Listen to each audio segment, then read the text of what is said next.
क़यामत गरबागुयमसी कलाम सद क़यामत बगसर दीना तमाम शुक्र नेमत नेमत तफजुकुनात कुफ्र नेमत अज़काफत बेरुकुनाद।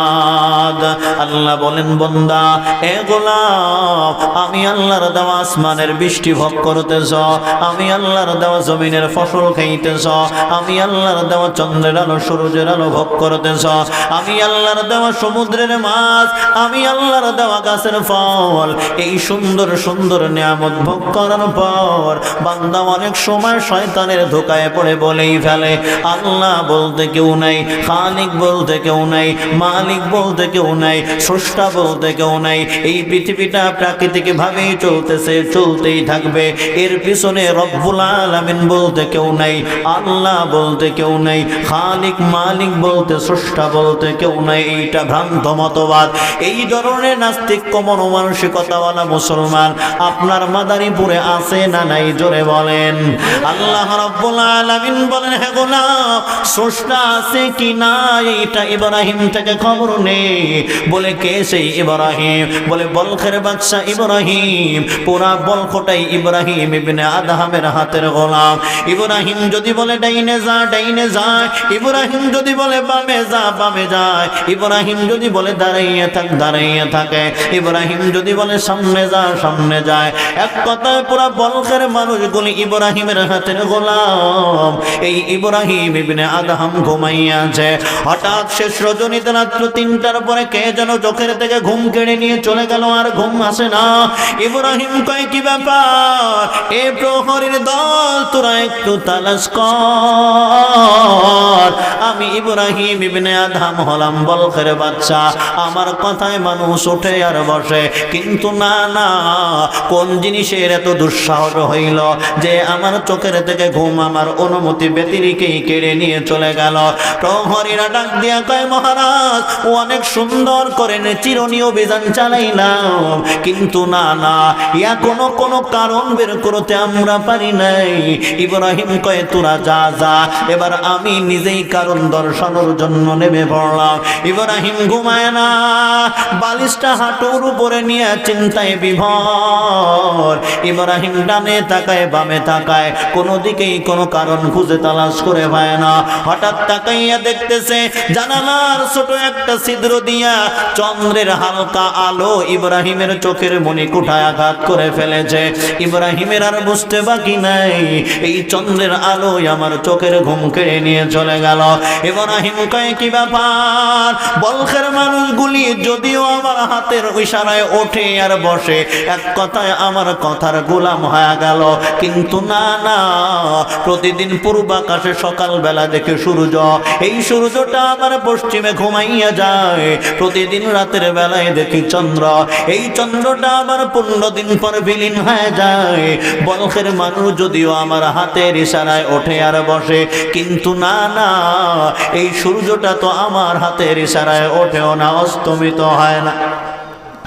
চন্দ্রটা তো আমার হাতের ইশারায় ওঠেও না, ঘুমায়ও না। এর পিছনে অবশ্যই একজন ইশারা করনেওয়ালা আছে, আমি তাকে কেন চিনলাম না? আমার মতো কপাল পোড়া বাদশা দ্বিতীয় জন হতে পারে না। আল্লাহ বলেন ইব্রাহিম তালাশ করেছে তাই পেয়ে গিয়েছে। এ গোলাম তুইও আমি আল্লাহকে তালাশ কর। কেমনে তালাশ করবি? ছোট মেশিন দিয়ে আপনারা জমিনে পানি দেন কি দেন না? জোরে বলেন। মেশিন স্থাপন করে পানি দেন। এবার মনে মনে চিন্তা করলেন 85 থেকে 80 টাকা ডিজেলের লিটার, অতএব এই দামি পানি যেন অন্য জমিনে চলে না যায়, এই জন্য পানি ছাড়ার আগে ড্রেন বা নালা যেটাই বলেন না কেন আপনি মেরামত করে নেন, যেন এই পানি ছিদ্র দিয়ে অন্য জমিনে চলে না যায়। এত সুন্দর করে মেরামত করার পর বান্দা সম্পূর্ণ পানি কিন্তু আটকায় রাখা যায় না। কথা বলেন ঠিক কি ঠিক না? এক ফোঁটা পানি হলেও এদিকে সেদিক হয়ে যায়। আপনার নালার পানি অন্য জমিনে যায়, অন্য জমিনের পানি আপনার নালায় নেমে চলে আসে। আল্লাহ কয় গোলাম এইটা বুঝলি, এইটা কেন বোঝো না? এত সুন্দর করে মেরামত করার পর সম্পূর্ণ পানি তুই আটকায় রাখতে পারলা না রে গোলাম, কিন্তু তাকাইয়া দেখ যেই গাভীর ভিতরে আমি আল্লাহ দুধ রেখেছি, ওই গাভীর ভিতরেই আমি আল্লাহ প্রস্রাব পায়খানা জমা রেখেছি, রক্ত জমা রেখেছি। আমি আল্লাহ কেমন তোর রব, কেমন তোর কুদরতের মাওলা, আমি আল্লাহ কেমন তোর রব, কেমন আল্লাহ, কেমন খালেক, কেমন মালিক। আব্দুল করিম একটু চিন্তা কর, আমি আল্লাহ কেমন দয়ার মালিক।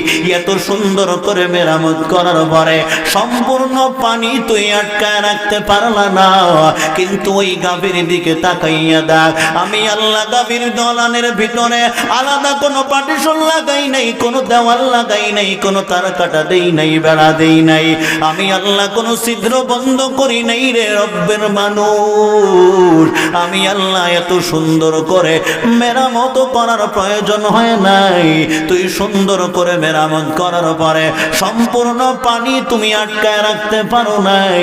আর তাকাইয়া দেখ আমার কেমন কুদরত, যেই গাভীর ভিতরে সব কিছু জমা রেখেছি। এগুলা এই গাভীর থেকে 10 বছর দুধটাই না বাজারে নিয়ে বিক্রি করলি, 10 বছরের ভিতরে একদিনের জন্য হলেও সাদা দুধের ভিতরে লাল রক্তের সিটা দেখাইতে পারবা না। কার কুদরত? আর ধরে বলেন কার কুদরত? কাদেরে কুদরত দারি বর কামাল, আনতা রব্বি আনতা হাসবি দুল জালাল, তুহি কাদের জলিলুল্লাহ জাহাদার, বহর হালে তুহি মেরা निगाहदार। तू दिल में तू आता है समझ में नहीं आता, तू दिल में तू आता है समझ में नहीं आता। बस जानो लिया मैं तेरे पहचानो यही है, बस जानो लिया मैं तेरे पहचानो यही है। अल्लाह बोलेन बंदा আমি আল্লাহকে তালাশ কর, তালাশ কর। কোথায় তালাশ করবি? আল্লাহ বলেন আমাকে তালাশের জন্য জাপান যাওয়া লাগবে না, আমেরিকা যাওয়া লাগবে না, কেনিয়া কানাডা যাওয়া লাগবে না। এ ড্রাইভার ড্রাইভিং সিটে বসিয়া গাড়িকে যদি বলি ডাইনে যা ডাইনে যায়, গাড়িকে যদি বলো বামে যা বামে যায়, বান্দা ব্রেকে পা লাগায় দিবি গাড়ি স্টপ হয়ে যাবে, বান্দা অ্যাক্সিলেটারে চাপ দিবি গাড়ি সামনে সোজা দৌড় আরম্ভ করে দিবে। আল্লাহ বলেন ড্রাইভার গাড়ি তোর বক্তব্য শুনবে কতক্ষণ? কয় গাড়ির ভিতরে তেল মোবিল জমা থাকবে যতক্ষণ। জোরে কোন ঠিক কি ঠিক না? তেল মোবিল যখন ফুরায় যাবে গাড়ি তোমার আমার কোনো বক্তব্য শুনতে আর চাইবে না। আল্লাহ বলেন বান্দা 3.5 হাত গাড়ির ড্রাইভিং সিটে ধরে বসাইলাম, যেই দিকে মন চায় সেই দিকেই চলতেছ, যা মন চায় তাই বলতেছ। আল্লাহ কয় বক্তা সাবধান, এই চেয়ারে বসিয়া ছোট জবান দিয়া হাজার হাজার কথা সাপ্লাই দিলাম, 1 সেকেন্ডের জন্য যদি জবান বন্ধ করে দিতাম বক্তাগিরির মাস্তানি এখানে খতম হয়ে যাইত। আমি আল্লাহ যদি তোর এই সুন্দর আওয়াজের কণ্ঠটা বন্ধ করে দিতাম তাহলে তোর সব স্বপ্ন ধ্বংস হয়ে যাইত। আল্লাহ বলেন বান্দা এই কথার যেই জবান দিয়া শত শত কথা সাপ্লাই দিলাম, এর পিছনে কে তেল লাগাইলো, কে পেট্রোল দিল, কে মোবিল দিল, তালাশ কর, তালাশ কর। তালাশ করে যাকে পাবি তিনি হলেন তোর রব।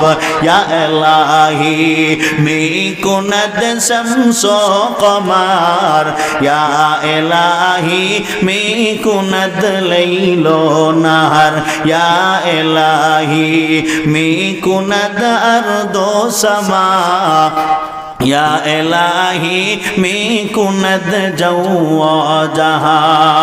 কষ্ট আপনাদের ভাইরা আমার, এজন্যে যত সময় কথা বলবো শরীরও ভালো না, গলাও ভারী একটা সায় দিচ্ছে না। তো যত সময় কথা বলবো অল্প সময় কথা বলবো, লম্বা সময় কথা বলবো না। যতটুকু সময় কথা বলি আল্লাহ তৌফিক দেন, আপনারা ওই বাচ্চার ভূমিকায় থাকবেন। এত সময় চিল্লানোর মূল বক্তব্য হলো 2 পয়েন্ট। আপনারা বাচ্চার ভূমিকায় থাকবেন, শ্রোতা যারা আছেন, আর বক্তা যিনি আছেন তাকে আপনারা গাভীর ভূমিকায় রাখবেন। কেমন যেন ওই চোখ আমার ঠোঁটের সাথে লাগায় চোষণ মারতেছেন। বাচ্চা যখন দুধ পায় না, ওই সময় ছোট ছোট ঘা বা আঘাত মারে। আপনারাও মাঝে মধ্যে সুবহানাল্লাহ, আলহামদুলিল্লাহ, আল্লাহু আকবার, ঠিক বেঠিক হানার আওয়াজ দিয়ে ছোট ছোট ঘা বা আঘাত মারবেন। বাচ্চার চাহনির কারণে, প্রেম প্রীতি ভালোবাসার মহব্বতের কারণে রক্ত এবং গোবরের মধ্যখান দিয়ে সুন্দর দুধের নহর জারি করে দিয়েছেন যে আল্লাহ, সেই আল্লাহ আছে না নাই? আরো জোরে বলেন। অতএব সেই আল্লাহর পক্ষ থেকে তৌফিক প্রাপ্ত হয়ে যদি আপনারাও বাচ্চার ভূমিকায় থেকে মাঝে মধ্যে সুবহানাল্লাহ, আলহামদুলিল্লাহর আওয়াজ দিয়ে ছোট ছোট ঘা বা আঘাত মারেন। ফাঁকে আরো এক কথা বলে নি, শ্রোতার চাহিদা অনুযায়ী বক্তার কথা আসে। শ্রোতা যদি দিক বিদিক ছুটাছুটি করে, মাথার থেকে কথা ছুটে যায়। শ্রোতা যদি আদবের সহিত এক ধ্যান খেয়াল নিয়ে বসে থাকে, কথা ভালো আসে। সুতরাং আপনারা যদি ধ্যান খেয়াল নিয়ে বসে থাকতে পারেন, মাঝে মধ্যে মোটামুটি সুবহানাল্লাহ, আলহামদুলিল্লাহ, আল্লাহু আকবারের আওয়াজ দিয়ে ছোট ছোট ঘা বা আঘাত মারতে পারেন, আল্লাহ রাব্বুল আলামিন হয়